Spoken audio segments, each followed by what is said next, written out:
হাজারো পুণ্যার্থীর অংশগ্রহণে রাঙামাটির কাপ্তাইয়ে ব্যাংছড়ি মারমাপাড়ার জয়মঙ্গল বৌদ্ধ বিহারে বৌদ্ধ ধর্মাবলম্বীদের সবচেয়ে বড় ধর্মীয় উৎসব কঠিন চিবরদান হয়েছে।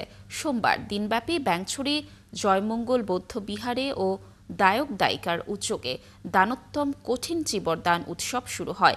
বিহারে সমবেত প্রার্থনায় অংশ নিয়ে মারমা, চাকমা ও তঞ্চঙ্গা সহ বিভিন্ন সম্প্রদায়ের মানুষ ভিক্ষু সংঘকে চিবরদান করেন। ধর্মীয় অনুষ্ঠানের মধ্যে ছিল ভোরে পরিত্রাণ পাঠ, পুষ্প পূজা ও ভিক্ষু সংঘের প্রাতরাশ, জাতীয় পতাকা ও ধর্মীয় পতাকা উত্তোলন, বুদ্ধ পূজা, শিলগ্রহণ, কল্পতরুদান, সংঘদান, পিণ্ডদান সহ সন্ধ্যায় ফানুস ওড়ানো। চিবরদানের মাধ্যমে মুক্তির অহিংসা বাণী ছড়িয়ে যাক মানুষে মানুষে এবং সামনের দিনগুলোতে শান্তি ফিরে আসুক, এমন প্রার্থনার মধ্য দিয়ে চিবরদানের সমাপ্তি ঘটে।